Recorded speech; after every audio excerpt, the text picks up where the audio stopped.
If you're a DJ who live streams, a music producer, an artist, or just a music fan, make sure you check us out. We have 3 music industry related live interview video shows that are the best around. Tuesday, Tweak Music Tips Live with some of the best in the world in music production, artists, and music industry leaders. Our Tuesday Tweak Music Tips Live show is 1 p.m. Eastern, 10 a.m. Pacific. Wednesday, we have DJs Learn How to Live Stream, where we invite industry-leading live streamers for their secrets and tips. Our Wednesday, DJs Learn How to Live Stream, is at 1 p.m. Eastern Time, 10 a.m. Pacific. On Friday, we have our DJ and Music Industry State of the Union, where we interview some of the best in the world, from DJs to artists to music industry professionals, where we talk all things music industry business, from where the music industry is now, from nightclub owners, traveling and touring nightclub DJs, to popular artists and producers. It's one of the best ways to get a pulse on where the music industry is now. And our Friday, DJ Music Industry State of the Union, is at 1 p.m. Eastern Time, 10 a.m. Pacific. On all of our shows, we are on live for live Q&A from our viewers. To watch live, make sure you follow us on our Facebook page, Tweak Music Tips. Also, don't forget to follow us on Instagram.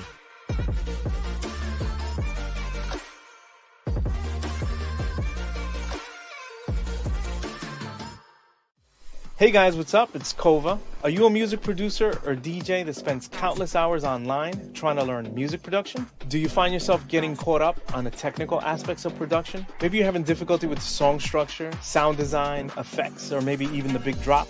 Well, if you said yes to any of these, we've helped hundreds of producers overcome many of these obstacles. With our one-on-one mentorship program, we're able to create a specialized curriculum tailored to your production needs. Are you done procrastinating? Are you finally fed up with making the same mistakes? Are you ready to get to the next level? Why don't you contact us and set up your free 10-minute consultation? This is where we review your tracks and then we discuss them to get you on your way to that professional sound. Just click the link below. DJs, what's up? We did not forget about you. If you're looking to step up your game and you want to learn intros, outros, clean edits, mashups, maybe even you want to do mixes with vocal drops, we got you covered. We got a DJ mentorship program.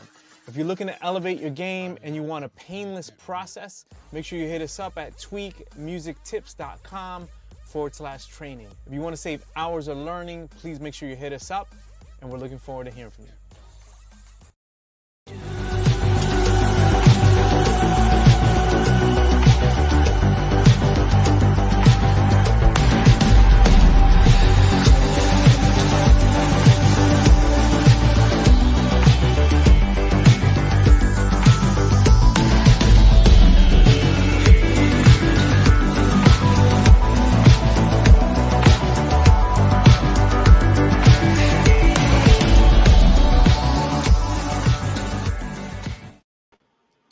Hey, what's going on, guys? What's going on? Tweak Music Tips Tuesday. We're so excited about today. Today's a very special day, and I'm going to tell you why. Today we have a very special, dear and near and dear person to us. His name is Bobby Shaw. Over 40 years in the game, 4 decades, and he's worked with some of the top people. I know you guys saw me name drop some people earlier, but we're going to get into a lot of the details. But what's cool about this person is the one thing I want to, if I had to name him in 2 words, one would be passion, but the other one is execution. I know a lot of people with passion, and he lives this and breathes this and whatever, but one of the things that he does that other people don't, or many people don't, is he knows how to execute. So he's someone I look up to. I mean, I see him when he says he's going to do something, he does it, and he does it 150%. So we were really excited to have him on today. So I'm so excited. Let's give a big shout out to everybody on here. Big shout out to John Parker, Promoting Promotions. He says, good morning, fam. Excited. Look at Dino Russo, definitely tuning in. What's up, brother? How you doing? Who else we got on here? Michelle, what's up from Egypt? Hello, everyone. Sean G, what's up? Scotty Butcher, man, these Saturday mornings cartoon on the channel aren't anything like the ones I watched as a kid. Yes. Shout out to Scotty B. Ralphie G, what's up, fam? Aki Star, how are you? He says, hi there. Steve Smooth, Chicago, and the checking in. What's up, Steve Smooth, man? Great channel, by the way. My DJ Dan, what's up? DJ Rican 317, how are you? My DJ Dan, good morning. Tweak Music Tips, how are you today? Armando, Cisco Kenny Machado, hello. Timmy T the DJ, what's up, Kova? Dimelo Chile, what's up? Joey Bats says Bobby Shaw, what's up, Joey Bats? How you been, man? Jay Aches, what's up? How you doing? Oh, Steve Swift. Sorry, these things are moving up. So Steve Swift, what's up? What's up, Kova and Bobby? DJ Escape, what's up, brother? How you doing, man? So many people on here for this gentleman. I love it. First thing I need you guys to do is I need you to share on Facebook, and I want you to host it on Twitch. We're going to go through an extensive 4 decades of history for this gentleman. That's just selling him short. And also his passion. He's somebody we got to watch. So let's go over a couple more shout outs and we got to get him in here. 916 Jungle is what's up? Morning Twitch gang. Adrian Carl, that's ADR. What's up, brother? PJ Augustine, what's up? Oof, so many people. I'm trying to go through here. D-Rock, what's up, brother? Great promo. Shout out to D-Rock, yo. Listen, let me do this real quick. Shout out to D-Rock. This guy sent me. I'm going to go through a list of everybody who bought our merch. Shout out to him. But he sent me this thing, and I was like, how many shirts did he buy? Did he buy his whole family a shirt? So that was really cool. Carrie Vance, good morning. Shout out to Carrie Vance, Only Promotions. How you doing, brother? Jeanette Spiegel, what's up? DJ Pulse. Who else we got on? Dan Matthews. Man, there's so many people on here for Bobby Shaw. Okay. All right. So with his extensive history here, we're going to throw on a little bit of a slide. I want to do a slide because you just don't, I don't think we get who Bobby Shaw is. So I want to kind of bring this in here. Let me see if we can do this. Let me do it this way. And we're going to bring in a Bobby Shaw slide. Just some of the people that he's kind of worked with, promoted, and done stuff. 40 years in the game. I mean, what else could we say about this guy, right? Sting, Shaggy. I mean, come on. Diana Ross. Boy George, Frankie Knuckles. Come on. Vassy. We just had her on. Cyndi Lauper. Oakenfold. Come on. Mark Knight. Roger Sanchez. David Guetta. I mean, absolutely a legend and just an amazing person. So Chris Willis, Tommy Sunshine, come on. Yeah, so we're really excited to have him on, guys. I know I got you guys on here. Guys, if you're ready for Bobby Shaw, I need you to give me the ones. And before we do that, I need you to share on Facebook and obviously host on Twitch. I want to shout everybody out. We're going to get into everyone here. I know that's starting to fill up. I'm really, really excited to have him on. And he's such a near and dear friend to us. We're so excited to pick his brain. So let's bring him out here. Our good friend, Mr. Bobby Shaw. Thank you, Kova, for having me on the show. And happy Tuesday, although it feels like a Monday. It does feel like a Monday. What am I doing wrong today? But it is Tuesday. I hope you see all the ones in the chat. Everyone's ready for you, Mr. Bobby Shaw. I don't know what they're ready for, but let's go. All right, so for maybe the one or two people that don't know who you are, why don't you give them just a quick synopsis of who you are and what you do now? Sure thing. Well, actually, I started the music business way back in the late 70s. I was actually at a discotheque admiring the DJ, and the manager of the club, I used to go to this club a lot. It's called the Barefoot Boy. And the manager of the club came up to me and said, you're here so much. Why don't you come and work here?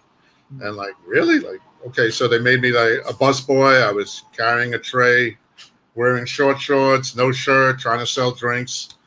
And eventually they made me a bartender. But all during that time, I was always focused on what was getting played, the music.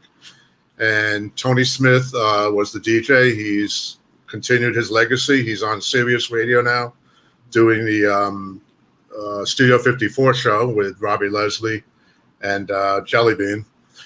And Tony introduced me to a lot of people in the music business, including Ray Caviano, who was the promotion guy at TK Records.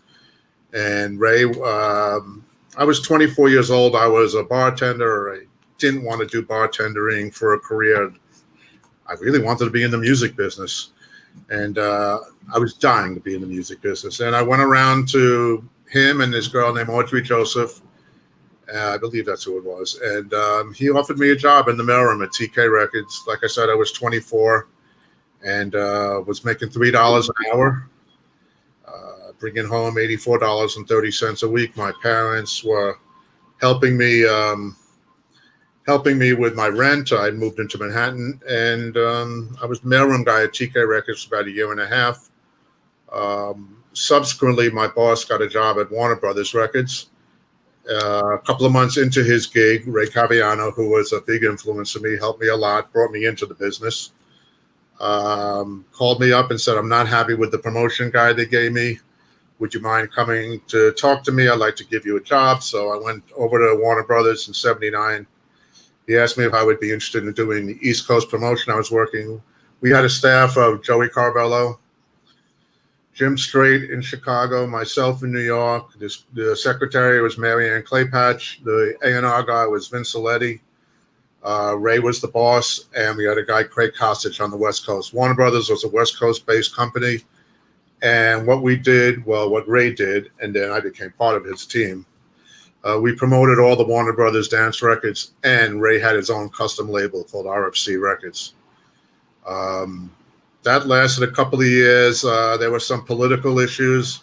Yeah. And Ray got let go, and they called me up and said, we're going to keep you for a month, but we can't let you work due to contract obligations. You're off for a month, but we're going to bring you back.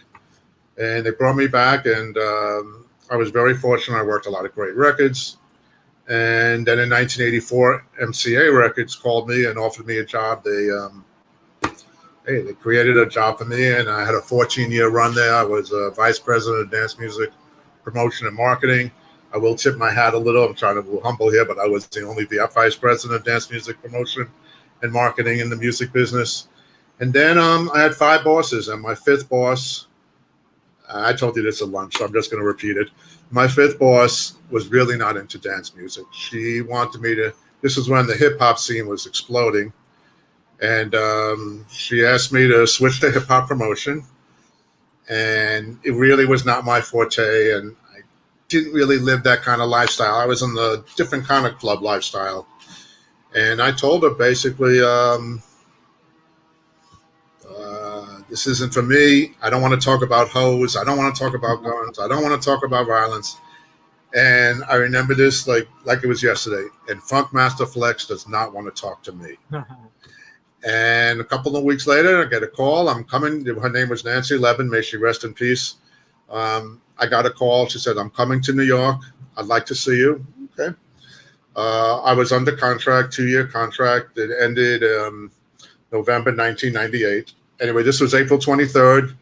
We go out for coffee, and I opened the door, and I said, Nancy, so is this the last time I'm opening the door as an MCA employee? Mm-hmm. And she looked at me, and she said, boy, you are really a mensch. And I said, look, I knew the day was coming. You really could care less what I did. And, it was a waste of both our times.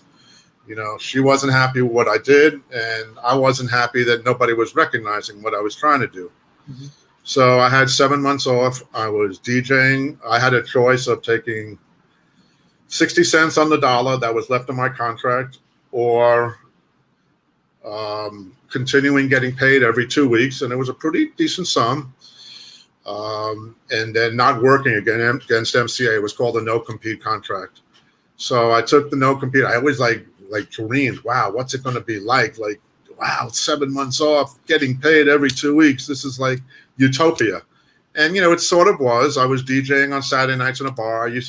I took a place on Fire Island for the summer. I had no worries, but, I tried not to worry about what the future was going to bring. And people said, you would lose your job. Your phone will be ringing off the hook. Let me tell you something. It did not ring off the hook. Mm-hmm. Hardly anybody was calling me. My real true friends would call me to see if I was doing okay, what was on my mind.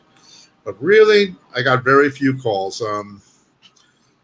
It is what it is. So I didn't know what I was going to do. Mm. And I was in Decadence Records, buying records on 23rd Street. It was in November. And Dennis was playing this. Dennis Walker was the owner of the store. I heard this record, and I said, whoa, what the fuck is this record? It's amazing. And he said to me, the guy over here, do you know him? He's the producer of the record. It was a guy named Keith Lippman who produced this record called Skin by Charlotte. Keith was out of New Jersey. Like, whoa, this record is fantastic. And he said, do you know Mike Weiss of Nervous? And I said, of course I do. He said, call Mike. He has nobody to promote the record. the last thing I really wanted to do was keep promoting records, but okay, I needed to do something. And what the heck, I like doing it. I really wanted to be an A&R guy, but I couldn't even get my foot in the doorstep for A&R. So, like many other people. So I called Mike. We agreed. We started on my contract. I said was up November 30th. We started beginning of January, and I started to promote Skin basically to the Billboard Club Play chart, which was really my focus, and still is in a way, even though we're not doing it right now. And once that started, I got a call from Johnny D, who I never really thought was a fan of mine. Johnny D at Atlantic Records, and like he said, we're doing. I hear you're doing independent work. Oh, someone's calling over. He said, "We have a Tori Amos record. Would you be interested in doing it for us?" I'm like, "Oh, of course. Let me hear the record first, of course." And then Dave German at Columbia Records called, and he said, "I hear you doing outside work." And I'm like, "Okay, I'm doing outside work." And he said, "We have Mariah Carey record, I Still Believe." And okay, let's do it. And the ball got rolling and it never stopped. Lucky to say. I mean, it's been a great ride. I love it. I still love it. And just hope it continues another 40 years at least. So guys, you have to understand that this was 30 years he fast forwarded through, which is great because he made it seem really simple and very seamless. There's a lot of ups and downs, but what's cool about Bobby is this is how Bobby Shaw Promotion started. So I kind of want to backtrack a little bit, which is really cool because I know a lot of people here they're maybe not familiar with Bobby, but you have to understand there's so much history in this, and there's a lot of really cool stories and a lot of really cool artists that Bobby kind of helped. Let's call it what it is. Helped develop their career, started their career, however you want to say it. He's a very humble guy, so he'll downplay it a little bit, but I always say I was a lending hand to the rest of the team. A lending hand. Okay, awesome. Let's give a couple shout outs really quickly. We got a big shout out to DJ Meatball. He says listening while cutting the grass. He was saying before that you were a legend. Shout out to Four Guard, Sweden in the building. How you doing? We got DJ Leone says hi guys. DJ Pulse, how are you today? DJ Strobe, my DJ Dan. We're living in the city. We see it. Marty Martinez. Hello, Bobby Shaw. Hey, Marty. Look at it. Scotty P, legend. Oh, please. All right, let's go see what we got on here. Sir Lancelot, what's up, brother? How you doing? Mike Marquez, R.I.P. Decadence. Wow. Decadence was a great store. DJ Strobe, what's up? Hold on. We don't miss that $13.99 for an import, though. that we don't miss. Big shout out to DJ Strobe. He says, hi, Bobby. Hi, Kova. John Holman, what's up, brother? How you doing? Hi, Bobby and Kova. John, great remixer. Metro Mix, great company. Metro Mix, absolutely amazing. Shout out to Little Fever. What's up, brother? How you doing? Little Fever, I don't know him. DJ Cuba, thank you so much for the bits. We're actually going to, big shout out to our Twitch fam. We're on here. Thank you so much for the bits and the subs. We're going to go right to it. Don't think I missed you guys. We'll go right back. DJ Cuba with the subscription. Thank you so much. Twin Spin, what's up, brother? That's from the Bay Area. Who else we got? Sir Lancelot, D-Rock. We got Mark Stout in the building. What's up, Mark? Mark, return my call.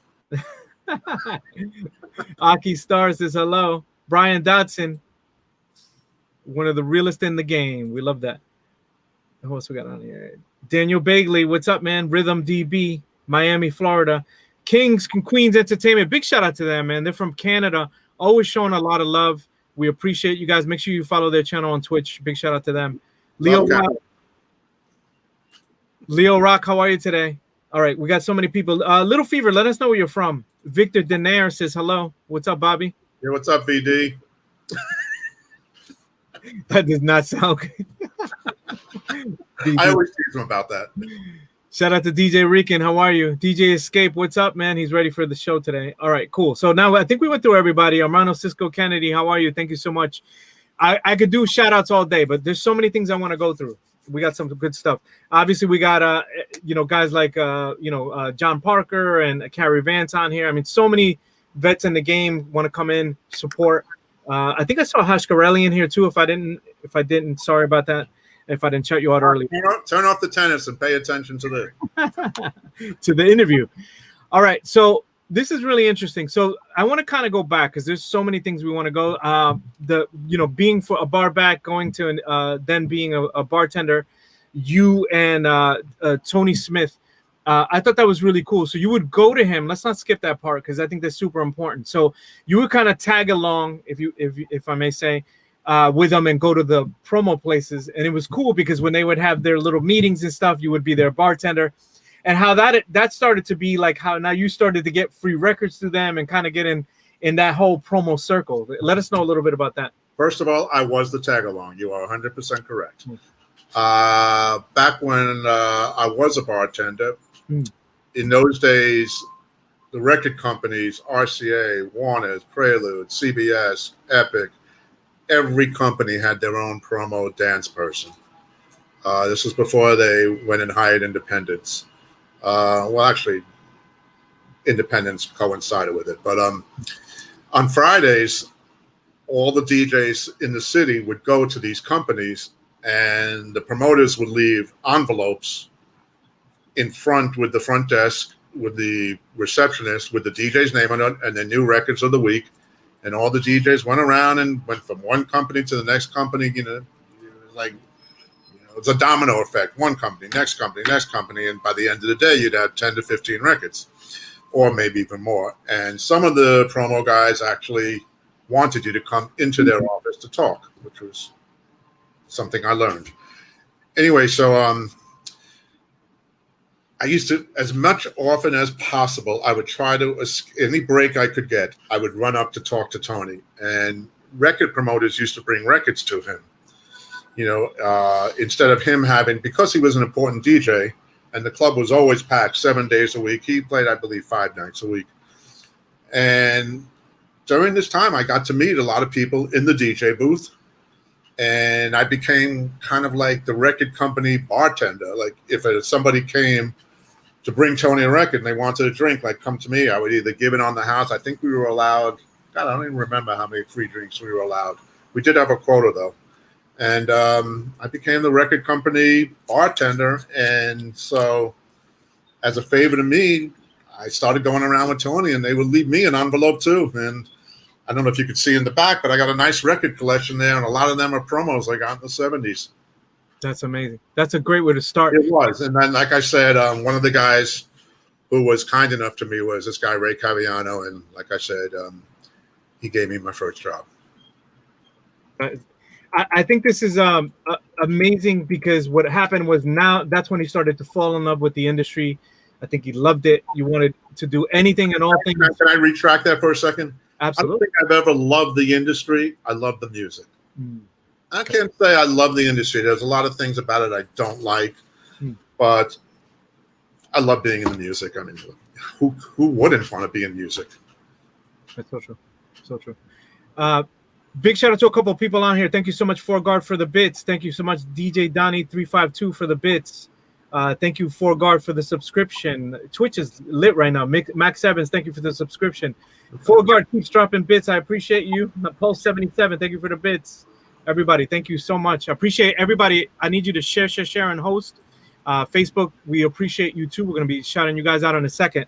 Now, once you got into TK Records, I thought that was really cool because you started in the mailroom.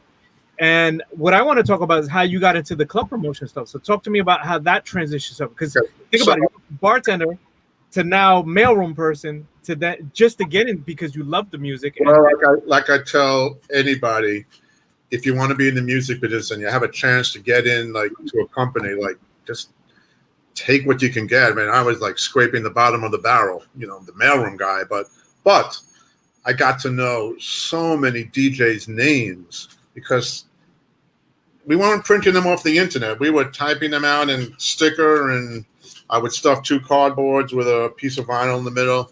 And then I had to drag at 5 o'clock, 5:30 in the afternoon, I would drag like 2 or 3 heavy mail bags. Anytime we did a mailing and there was a mail truck, we were on 55th Street between Park and Madison. And I'd have to drag mail bags to the corner of 56th and Park. Because there were these mail trucks that would sit there. Unlike today, the mail did get delivered. And I actually got a hernia carrying those mail bags. But So I got to know every DJ's name, and eventually Ray kind of like said, well, why don't you start calling some DJs since you know their names? So while I was on the mailroom, we progressed a little bit onto me making some calls. And then, like I said, he went to Warner Brothers, had an amazing deal. And a couple of months down the road, he called me up and he said, I'd love you to come over. We're going to be forming a team here. And I was so happy, and I couldn't tell you. Went from 100, TK had given me a big raise up to 150 a week from 105. And then Ray offered me, I mean, I have nothing to hide, $300 a week. And I was like, oh my God, making $15,600 a year. This is amazing. This is like, whoa, this is great. I could actually live in Manhattan and go to White Castle or afford a burger or something. That's awesome. That's a great story. Big But shout I say, any way to get in, just get your foot in, get in there if you can. That's great. Great advice. Great advice. Big shout out to Barbara Tucker. Hey, Bobby. Love you, Bobby Shaw. That's what she says. Big shout out to Gladys Pizarro. She's in the building too. Shout out to Mike. Gladys Pizarro has Launch. She has a record label and used to run Strictly Rhythm Records. She was the A&R. Big shout out to Michael McDavid. We see you, brother. DJ Unique. How are you? Manny Vandal. Nexus Radio. Oh my God. Hey, Manny. So many people in here. Everyone's in here for you, buddy. Brother, this is exciting. We're here for you, please. Gino Caporali says Bobby Shaw is the best. Shout out to 418 Music. Gino Caporali is a great friend of the show and great friend of everyone here. Thumbs up. Now let's bring it up. So Gino Caporali has been very vocal about you getting him tons of #1 records. So this is one of the things we want to get to. Reason why a lot of artists are on here. I won't say what artists and stuff, but I know 418 was specific about saying how many times he's gotten #1 records. You did both of their Crystal Water records, etc. So he's attributed to a lot of great charts. I'm nothing without the music. I can tell you that right now. So that's awesome, John Hallman. All right, cool. So let's so now we get to TK Records. So we're there. So now you start calling the record labels. You're friends with the DJs, right? I wasn't calling record labels. I was calling DJs. DJs, right? So you were the club promotions, right? That is correct. At Warner Brothers. Like I said, we had a team. Okay. Joey Carvello did the Northeast. I did like the East Coast. Jim Strait did Chicago and the Midwest, and Craig Kostic did the West Coast. Also, Craig Kostic worked in the main office. Warner Brothers was based out of LA, so he was the main conduit when there were like staff. Hey, Mike Cruz. When there were staff conduits, staff meetings, Ray would represent us. Hey, Lazaro. So many people. Sorry, that's not my job. I'm not supposed to do that. No, you please do it. I need you to acknowledge. Mike Cruz, we see you, brother. We appreciate you. Brian Dotson, what's up? Chris Craze, shout out to him, man. Great channel. Everybody make sure you follow him. Thank you so much. I just went on his show. He had like 100-something people, and he's like, you guys got to follow Tweak Music Tips. So thank you so much for that. We appreciate you. Such a great. Danny Kravitz says, what's up? Danny Cribbett, I can't believe you actually made it. You That's crazy. Danny never does anything like this. Thank you. Yeah, so we're going to talk about the live streaming. Thank you for bringing that up, King of Queens. Can you give them your Twitch channel? Because I think that's really important. A lot of DJs we need to follow. He's in a lot of our channels, so make sure. What is it? Bobby Shaw? Bobby Promo? That's my Twitter. What's your Twitch? I don't know. Bobby Promo, yeah. Bobby Promo. We have to make sure. I'm going to bring that up on the screen in just a second. All right. So TK Records had Voyager. They had Casey and the Sunshine Band. I mean, so you would deliver the records. You got actually during TK days, Ray delivered the records. He did not. He held a pretty steady hand there as being the boss. But because of him, I was able to go to Studio 54. He was always the guy to get me in. That's otherwise I never would have got in. So RFC Records, and so what's great about TK Records, it opened up the RFC Records, which, by the way, they had a bunch of people, and I love that Rod Stewart story. Do you think I'm sexy? I mean, they had so many different. What happened was Ray was an extraordinary promotion person. Mm-hmm. I learned so much from him, and so when Warner Brothers gave him the deal, one of the acts that he inherited was Rod Stewart. Rod Stewart was actually not on RFC, but it was on Warner Brothers, and we did Do You Think I'm Sexy and Young Turks, and those were great records. it brought Rod into a whole different genre. Got it. So that was really cool. So this is really cool. So let's talk about some of the artists that were on there. So Kraftwerk, Depeche Mode, The Time, Prince, Chaka Khan, Talking Heads, Tom Tom Club, B-52, Soft Cell, that's Tainted Love. Guys, give me the ones if any of these resonate with you. I mean, there's so much more we're going to go into with this, but that seems like a really good era to be transitioning into this.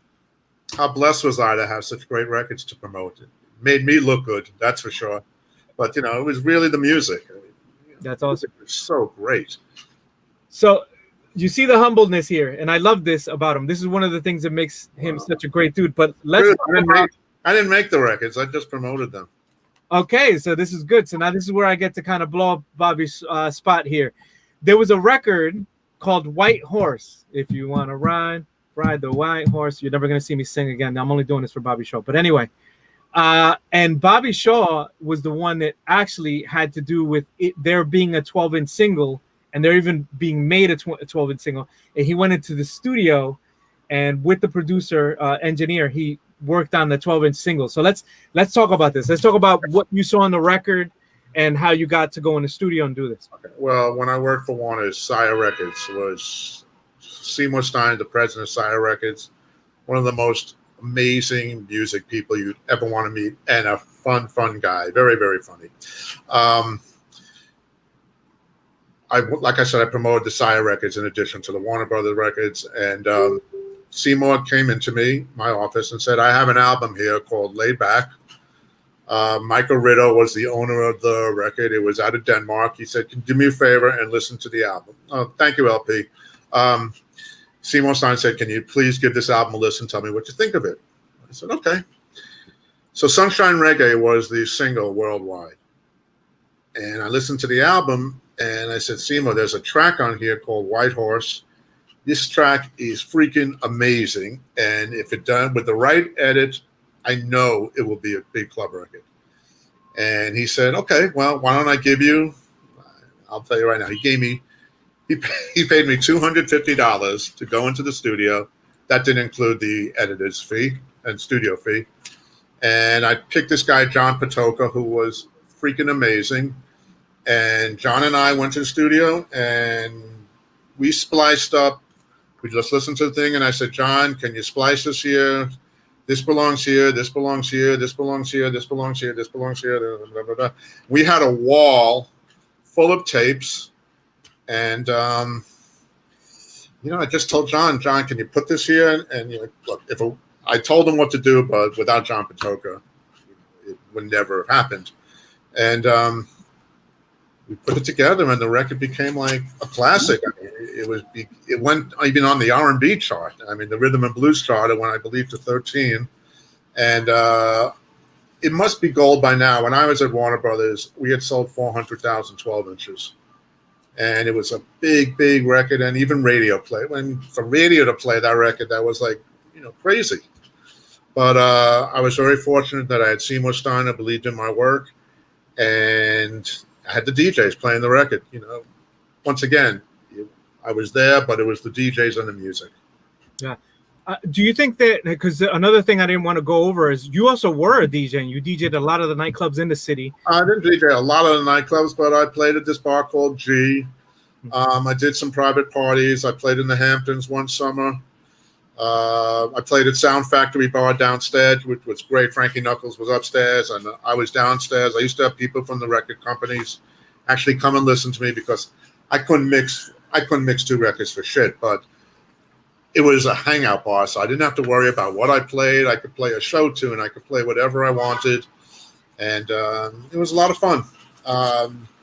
Then I got a job at G in 1997. It was a bar on 19th Street, and I worked there 3.5 years. I ran into a political issue that they let me go, even though it was packed and everybody liked the music. They got a little mad that I decided to go to the Hamptons for the summer and take my Saturday nights off and leave it in somebody else's hands. Stupid, but whatever. That was kind of like the end of the DJ career. Then I'm working so much, knock on wood, I need a minute to breathe. And in my mind, in order to be a good DJ, you've got to be on top of every single record that comes out and know what your audience likes and know what's going to work. And I really just wanted some time for me. So that was the end of the DJ career. That's so good. Guys on Twitch, thank you so much. We got a level 2 hype train. I don't know how this is happening. Thank you so much, guys. It's all the support. DJ JRS, thank you for the bits. 4Guard, thank you for the bits. DJ Strobe, thank you for the subscription. 559 Juicer, thank you for the subscription. DJ Spawn gave Danny Krevitt a sub for the channel. Thank you so much. If I'm not mistaken, you can ask Spawn. Didn't I take him to see Danny for the first time? Spawn, let us know. Did you take him?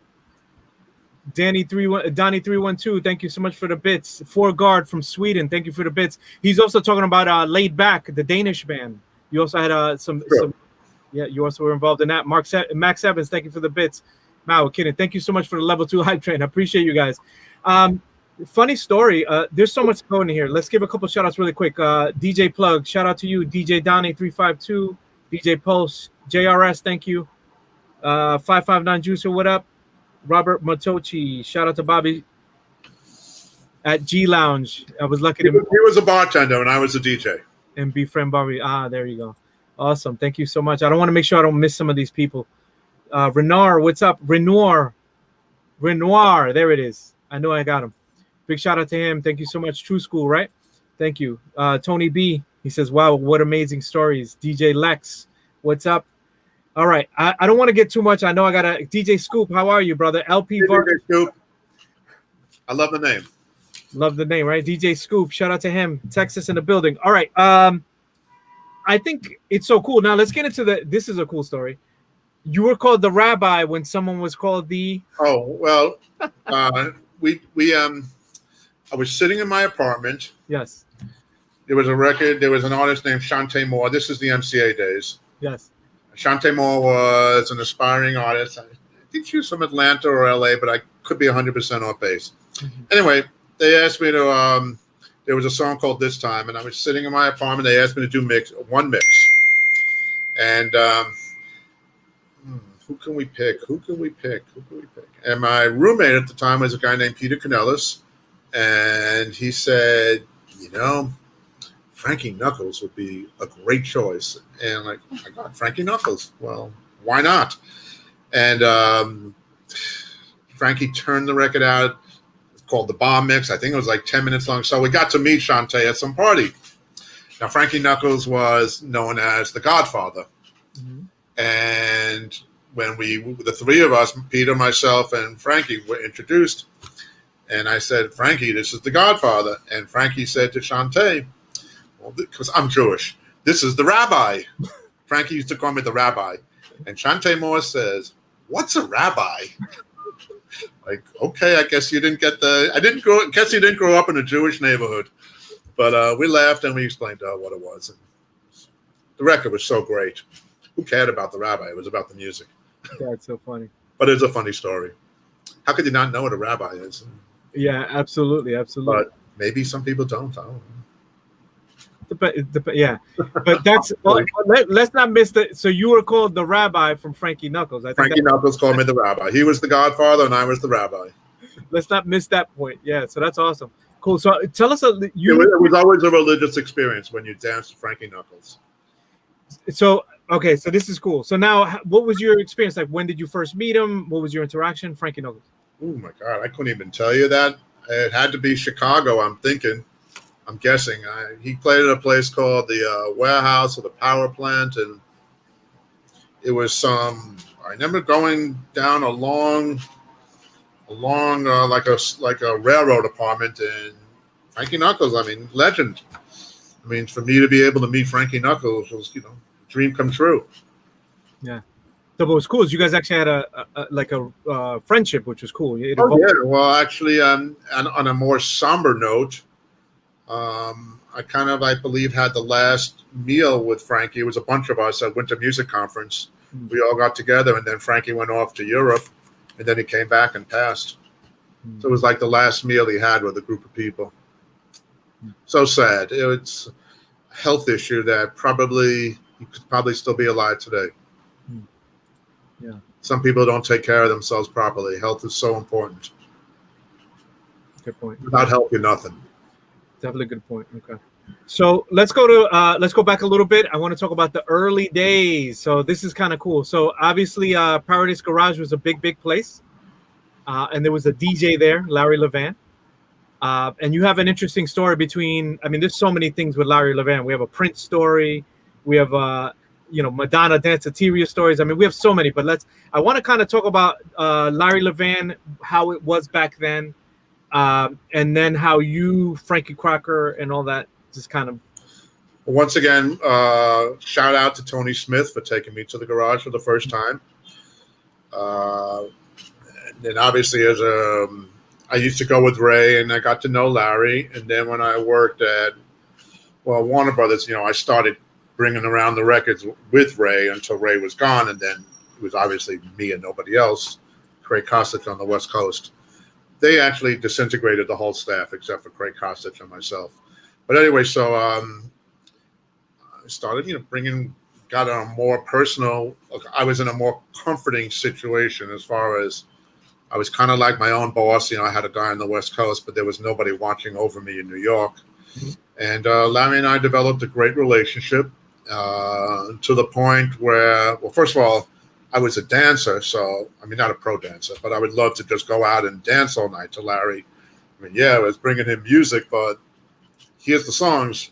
Let me run down and dance to you, whatever you're playing. But I wound up, our relationship was so tight that I would bring him records from other labels. I would go to a record store, and if I liked something and I wanted to hear it, and I thought Larry would like it, I would buy 2 copies of an import and bring him. I'm a music person. I'm not, I was a promoter, but, I wanted to hear music that I liked, and I knew what he liked, and he had a very big trust in me. I was one of the few, maybe if Ray Caviano and myself were basically, I think, the only promoters, like if you handed him a record, he would trust you to play it and didn't have to listen to it. That's great. So, Larry and I were very close. Like you brought up the Prince situation. So hi, Joe Maz, amazing musician and a sweetheart. I was so lucky to be working so many great records. And I worked, I promoted I Want to Be Your Lover, Prince's second album, and Controversy, Head, 1999. Anyway, so Warner Brothers set up a tour that I was going to take Prince out to the Paradise. He wanted to see what it was like in a New York club. So we went to the Paradise, and eventually he bought Salvation in Miami. Not Salvation, I can't even think of the name, 1235. Mm-hmm. So I took Prince. It's strange. I was living in a studio apartment, $325 a month, and this freaking stretch limousine comes to get me. Like the doorman message, like, what the hell is going on here? It was Prince, Vanity, Nasty Girls Vanity, Steve Fognoli, Prince's manager, and a bodyguard. So Jason O'Heady are very kind. So Prince, we went to the Paradise Garage. The Paradise Garage was set up. The DJ booth was here, let's say here. Then there was a coat room and then a place for the guests to stand and hang out on. There was a couch, food, whatever.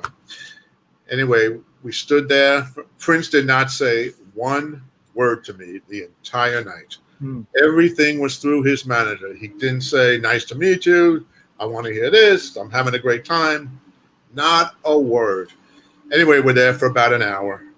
And Larry didn't play any Prince records. So like, oh my God, this is so embarrassing to me. Like, this is just not happening.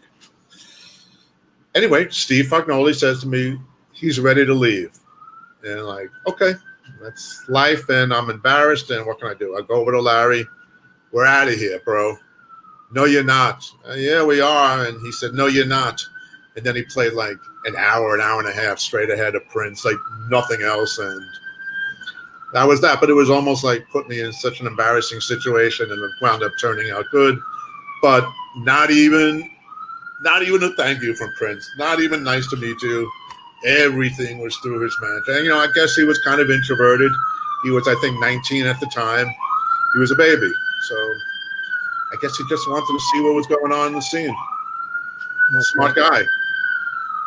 Definitely. And that was the first thing. Bethany was freaking gorgeous. I mean, if you see her in press pictures or anything, she was even better live. No way. She was on. So so that was his first time in Paradise Garage, correct? Oh yeah. Oh, absolutely. I don't think he ever came back either. Not that I know of. Yeah. Well, I mean, that was such an honor. I mean, here I was taking prints, and I look back at it now, and it's just like so surreal. But even back then, like, this is really crazy. This is going on. Like, this is nuts. But I was lucky. Right place, right time. So much of it is about that. That's awesome. Let's go a little bit over Madonna, early Madonna. I mean, you have some great stories. Even the one about you and her driving to Key West, top down, rent a car. Okay,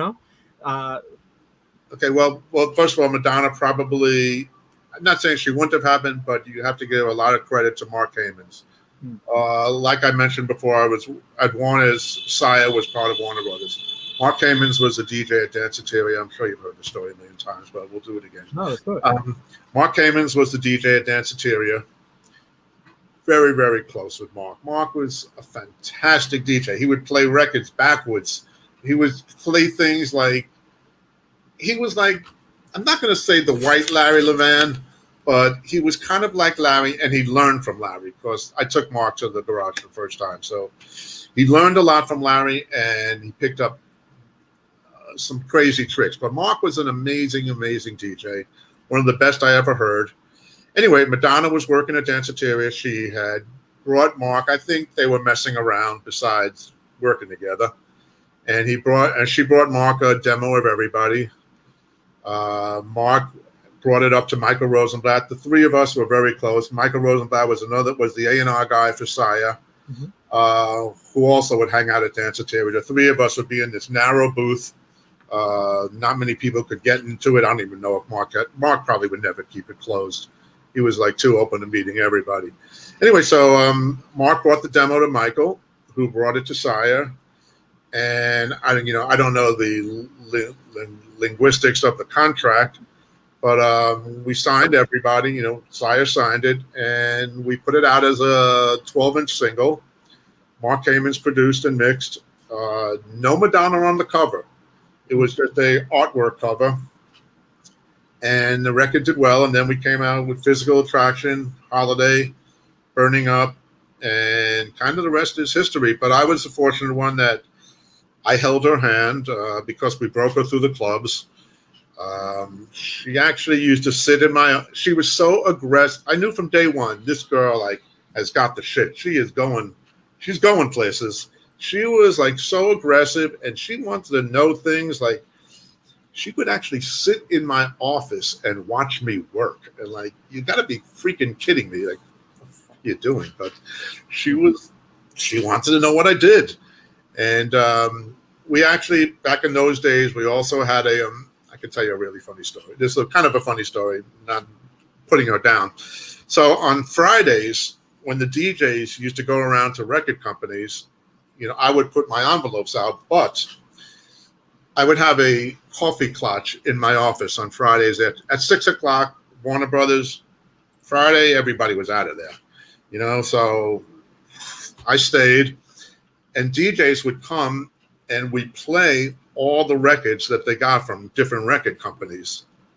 So this, not only did it give me knowledge of what was going on, but, all the DJs listened to everybody else's records. So, it was great. We had Warner Brothers, but we listened to everybody. I mean, there were literally 10, 15 DJs in my office. And there was nobody there. We were all smoking marijuana. It was the freaking joint, literally. So anyway, Madonna came in one time, and, she wanted to be part of this crew. And I'm playing a record, and she takes the needle and I'm like, girl, what are you doing? And I said to Madonna, this ain't your party. And she learned a lesson. But anyway, so I took her around to clubs.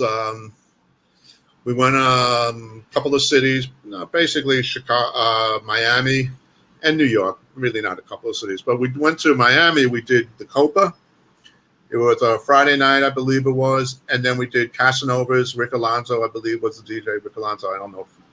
Rick Alonso, I think that's what his name was. And then the two of us, the next day, she had three dances. Myself was there, and Madonna, and the five of us went to Key West. She was doing the Copa in Key West Saturday night. Copa was a gay club in Miami. And in Key West, my first time and only time to Key West. Anyway, so I rented a convertible, and the two of us drove down. The three others went in their own way, and Madonna and I drove down. And I'm just, looking back, it's just so surreal and crazy to think there we were, the two of us in a convertible. We had the radio on, and we were singing songs. And I have to say, I was smoking my joints, and she didn't smoke. And and I look. Like I said, when I look back, it's like, holy shit, like this is nuts. Anyway, so it was pouring that night. And we were in the hotel room, and I was sitting there watching the four of them practice their dancing. We went down to the club. And like I said, this is the beginning. Maybe 25 people were there. Mm. And, sometimes you have to go through those experiences to get to where you want to get to. That's awesome. It was crazy. And then, she was really I would think she was probably part of the reason that MCA Records made a job for me. I was kind of associated with her. I'm also introduced her to who? Who did you introduce her to?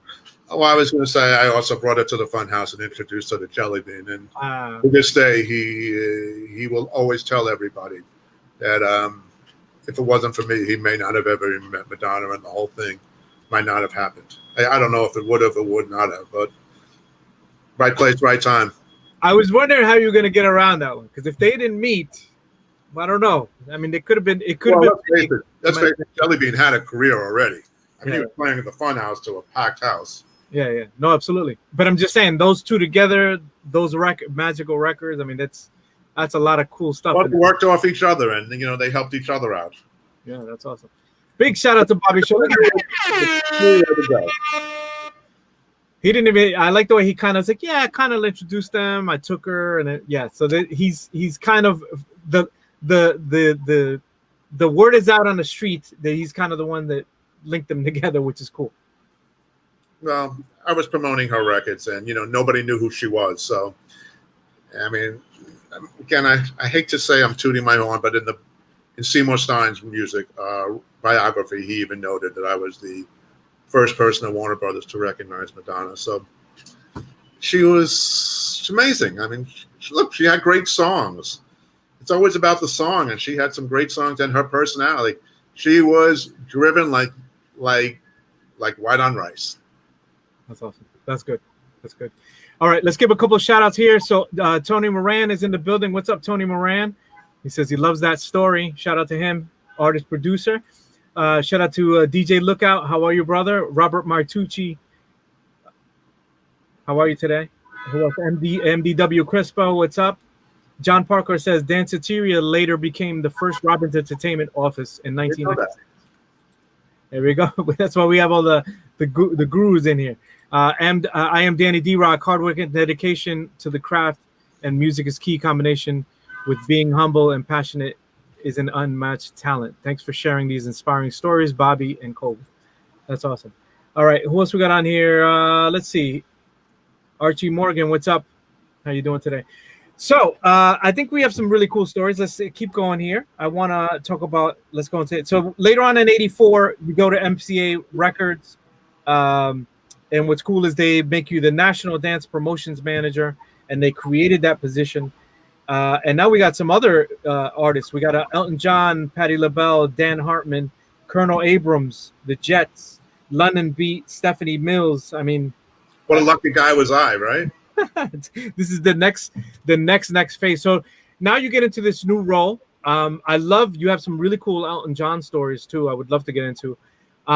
Let's talk about the role first, and then we'll get into some of the specifics with you and the relationship with the artist. Sure thing. I started on March 12th, 1984. MCA flew me out there. Richard Palmisi and Gerald Busby hired me. They put me up for a week in a hotel, which was great, Beverly Hills Hotel, really nice hotel. I didn't have to pay for it. How wonderful was that? So I started on March 12th, 1984, as the, quote, dance guy. Well, on March 9th, 3 days earlier, MCA Records decided, and this had to be in the works. Oh, by the way, big salary, $47,500. I was like a pig in shit. You know, like, woo, this is crazy. Making like, well, a lot of money then. Well, it really wasn't a lot, but whatever. But anyway, so on March 9th, the Friday before, they decided they were firing their radio promotion person. And all of a sudden, when I started on March 12th, hey, guess what? We're giving you the radio promotion guy along with the dance guy. Like, okay, but I knew nothing really about. I knew about WBLS because of Frankie Crocker and Kiss 10 and Kiss 98.7 because Barry Mayo was another great programmer. But I didn't know anything about New York radio as far as music directors, program directors. But they threw me into the wolves, and it was probably one of the greatest things that ever happened because I got to meet a lot of radio programmers. I got to understand New York radio, the politics behind it, what it took to get a record on, and relationships. And, you know, the more people you meet, the merrier it is. That's awesome. That's a great story. So let's talk a little bit about, go ahead. And eventually the dance job just got like so overwhelming that they decided to let me relinquish that post. That's good. Shout out to James Dixon. We see you, brother. The list the list just goes on. I like that. Shout out to DJ Escape. Yes, he does have we're actually skimming through so much, it's crazy because I have we literally sat down for lunch last week and I have probably 3 pages of notes, and it was a 3 cappuccino lunch. It was a three cappuccino lunch, absolutely. So we're just trying to get through the things because I think one of the things that makes Bobby Shaw is not only the old stuff. I think the past is really cool. And he's done so much cool stuff. But right now, I think the new, where he is now, how he's adapting, how he's still taking some of these really, really cool, excelling. He'll be around for another 4 decades. So this is really cool. All right. So let's talk a little bit about Elton John. I thought, he had a really cool stint. I know he was between labels and stuff and going back and forth. And when you got him, you got to kind of interact with him and really build a friendship with him. Could you talk to us about that? Well, when Elton was on Geffen Records and he came back to MCA Records and his comeback record was I Don't Want to Go On With You Like That. And we hired Shep Pettibone. We decided to do club mixes. Shep Pettibone, legend. Wish I had his talent. He did the mix. The record did very well in the club scene. And Elton was just so thrilled that he was being played in the clubs, and he took a liking to me. Not that way. He took a liking to me as a person, and I don't know. I went on a couple of road trips with him. He actually, I don't know if he asked for my accompanying him, but he did a trip to Palm Beach, Florida, and took me along with him for the weekend, which was I don't know if MCA asked him did they want somebody to go. I never even got to the bottom of that, but nonetheless, he took me away with him for a weekend, and it was incredible. Here I was on a yacht with Elton John. Come on, let's get real. Sing to me. Yeah, but it was crazy. And then I went to Chicago with him, and we actually went to a gay bar together, and we're sitting at the bar. We were at Berlin. Actually, it was a little bit more. It was kind of a mixed bar. And Elton John and I are sitting at a bar together, no, this is not really happening, but it was happening. And, I got to know Elton pretty well, pretty well. He was really a very sweet man. And obviously, when you get to meet somebody like that, where you've been a fan of theirs for so long, it's I can't believe this is happening. But, I would call my parents up and I'd say, Mom, I'm sitting with Elton John. Can you freaking believe this? This is beyond the wildest beliefs. But hey, it was real. Lucky. What can I say? Like I said, right place, right time. That's awesome.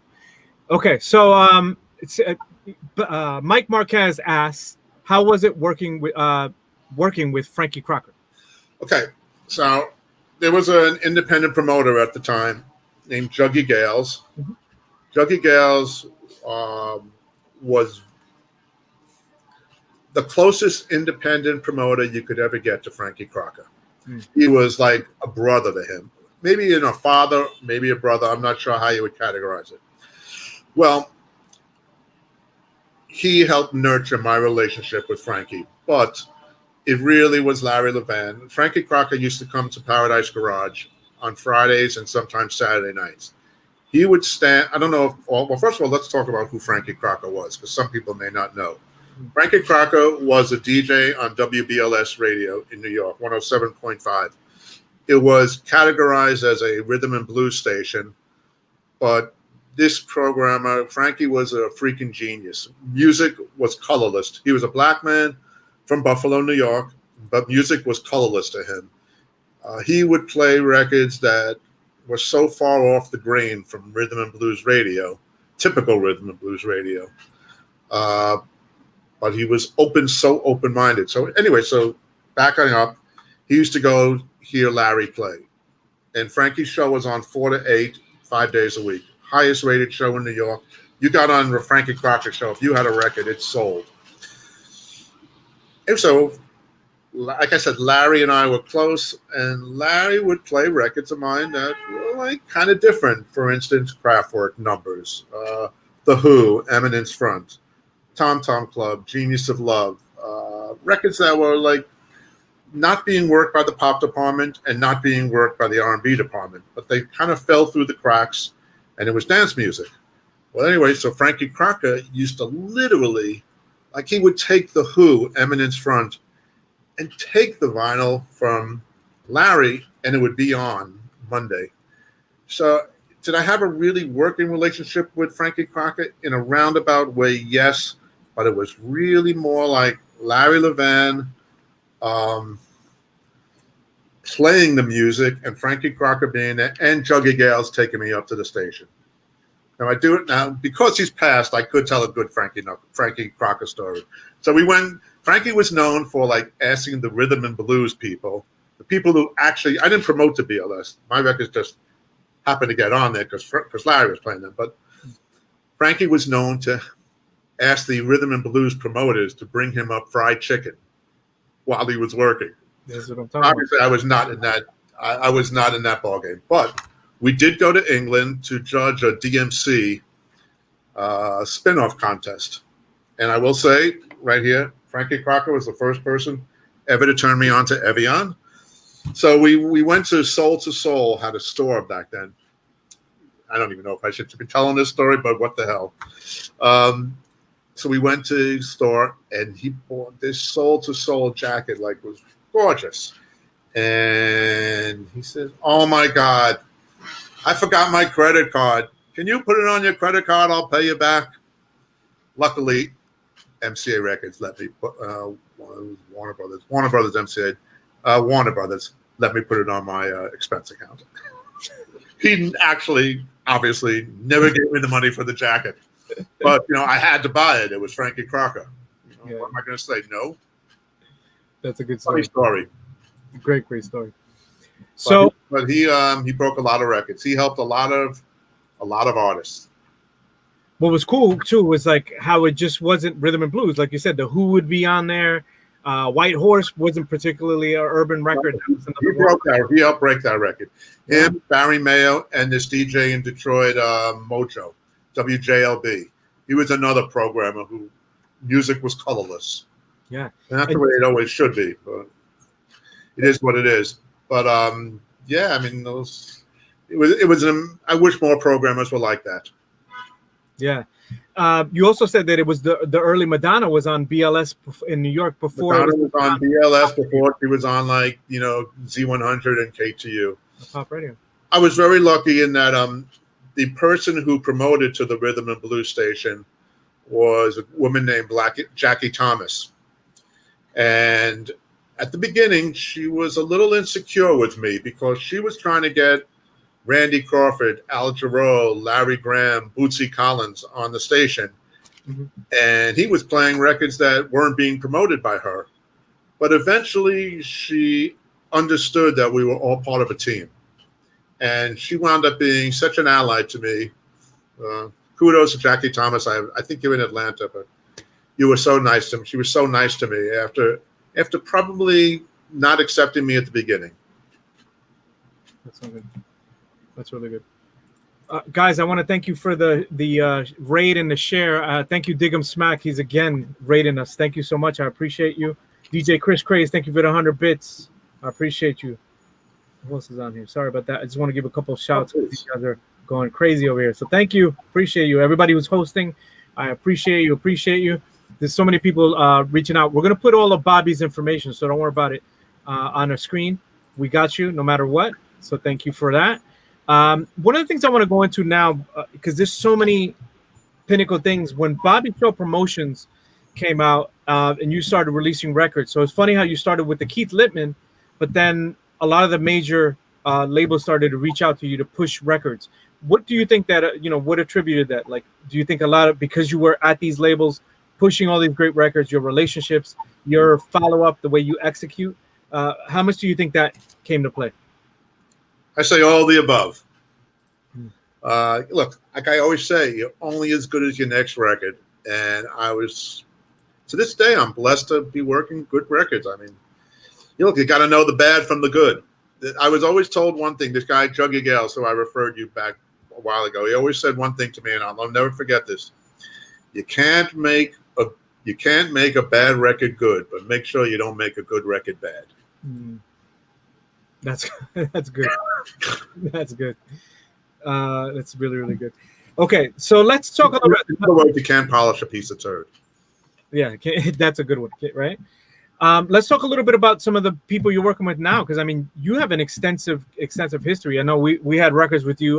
We had pictures with you with Mark Knight, with Guetta. I know you do a little artists like Katy Perry, Marshmello, Jason Derulo. Some of these little artists, Well, I'm blessed that Capitol Records and Astroworks hires me. Niles Goodwin is an amazing person, and Deborah Erickson got me in the foot there, got me in the door there, and those two people I can never thank enough. Yeah. But yes, I'm happy to be working a lot of good records. I mean, I actually made the list here. There we go. Let's go through it. I know Danny D-Rock asked about it. Go ahead, Sean. Okay, some of the things I'm working on now. Jonas Blue and Max, Naked. Alex Newell, Mama Told Me. Shapeshifters and Billy Porter, Finally Ready. Love Regenerator and Steve Lacy, Live Without Your Love. Muri Falling, Jasmine Crowe, who is a young lady out of Los Angeles. Sky is Falling. She's actually from Hawaii, I believe, originally. Sky is Falling. The New Disclosure, I Love. Birthday with Kalani and Sid. I'm cheating a little bit. I'm looking here. Tin Liquor and Hell Salute, featuring Sarah Paradise. And those are the ones that just come to the top of my head. Ray Rose and Christian B in Another Life. That's amazing. Ray Rose is a very talented man out of Los Angeles. Christian B, ditto. And Michael, I'm not sure where Michael's from, but he's got a great voice. Great mixes, Luca Debonair and Dirty Work. Awesome. I want to speak to the people in here because there's so many people, like I said, that have passion for the music, love the music, but maybe don't have an extensive history like you do. I feel like if I had to say, this is from the outside looking in, I mean, you could correct me, but one of the things I think that is one of your many superpowers. I don't have any superpowers. You do, because you are the person that you physically call people, you always follow up, and now you've done it for us. Let's talk about that. He stuck his neck out for us. He's co-signed for us, and this is in the early stages of our channel when people didn't really want to. You know something? I give credit to the pandemic for that, because I learned about Twitch when I was alone for 47 days in upstate New York, and I freaking love this show, and you won me over like there's no tomorrow. Thank you. I appreciate that. Yeah. So it's funny because these are things that, but think about it. Like there's certain people that haven't adapted, right, to the change, etc. What do you think is one of your things that you constantly adapt? That's one of the things we could see when you go from here to there to there. Even the end of the MCA days, for some people, it would have been game over. It would have been get a regular job, etc. And then here's the, you get a situation where because of your passion for music, you start working this Keith Littman record. Let's not overlook that. And then from there, you start getting the calls. Like, what do you think? I'm always looking for the next big thing. And I'm always trying to look for tomorrow, not yesterday. I mean, you can live back on these last 40 years of laurels, but what about tomorrow? Isn't that what's really more important than anything? Like, I want this career to keep going. I love it. So, just try to look for the next new trend. Going out has a lot to do with it. Obviously, we can't go out now. Buying records every week, you see what people are making, and listening on Twitch and other vehicles for music. I mean, today's day and age, you can't go to a club, obviously, so you have to go other directions. I've gone out of the box, and I'm loving it. That's awesome. And learning Twitch was like the greatest thing in the world. Who knew? I never even heard of Twitch until pandemic. COVID-19 and Twitch went together for me. Guys in the chat, I need you to give me the ones if you agree with Bobby here, Bobby Shaw. If you guys are on Twitch and you love what he's saying, give me the ones in the chat, please. We'd love for that. So one of the things I want to talk about is, okay, so now you adopt to Twitch. You also gave a lot of people. This is something we kind of overlooked. By the way, that girl contacted me. Oh, she did. She did. What happened was we were talking at lunch the other day, and I was saying, damn, I went on Twitch and I saw this girl, Tatiana Alvarez. This girl's got like 450 listeners. Who the heck is she? Yeah. So I hit her up on Instagram. Sure enough, she replied, and it'll be an honor to be on your email list. And boom. And so, by the way, any DJ who's not on my email list, please hit me up so I can expand my list. Let's get this here. We're going to make sure we bring it. It's Bobby at BobbyShawPromotions.com. Make sure you email Bobby Shaw. We'd love to link you guys up. I'd love to have more people. The more the merrier. The more the merrier. So make sure you hit him up. We want to definitely get you his information. He's also Bobby Shaw Promotions on Instagram. And if you see him on your channel, it's spelled wrong. Which one? Promotions. But that's okay. We'll correct it on the next time. Oh, there it is. The next one was spelled wrong. Oh, got it. I'll fix that one. Got it. Thank you. I wrote portions. There we go. Promotions. There we go. Promotions. I am the name. Everyone here knows I am the name, handle, and location butcher. Here we go. Bobby Shaw Promotions. And here we go. Bobby Shaw Promotions on Instagram. Right. Yeah, so that's cool. So this is what's cool, guys. Like, he's looking for new people to link up with. He's always looking to get people on his email blast. He's got a ton of really cool, good music. He's a music lover, which is something we love, that he does. In fact, we were having a good conversation, even on Twitch. You tell him about that girl. What was her name again? Let's go. Tatiana Alvarez. Who knew she'd get this kind of publicity? Yeah, make sure you guys look for her. She's on Twitch. And also, when you see him on your channel, it's Bobby Promo, I believe, right? Not Bobby Promos. Right. Okay, so Twitch.tv Bobby Promo. So we'll make sure we follow him on Twitch. He follows back, and he's always trying to grow his network. So what are some of the things you could kind of tell people that you see other people do? This is not a judging thing because you're not a judgy guy, which I love that about you. What do you think that people miss that are trying to get into the industry? Maybe give some tips. Well, like I said, if you have any opportunity, get in. But, follow up is so important. If you say you're going to do something, follow up in it. And the most important thing is honesty. You can never get caught up in something wrong if you're honest with somebody. Nobody can say, you lied to me. If you're honest, honesty will get you everywhere. I mean, I've had to learn in this business that you learn to say no, because so many times I'm given music and, I could make probably a lot more money, but it's all about credibility. And, you have to say no to people sometimes. If I've been said no to a million times and I've learned to accept it. And that's the way it is.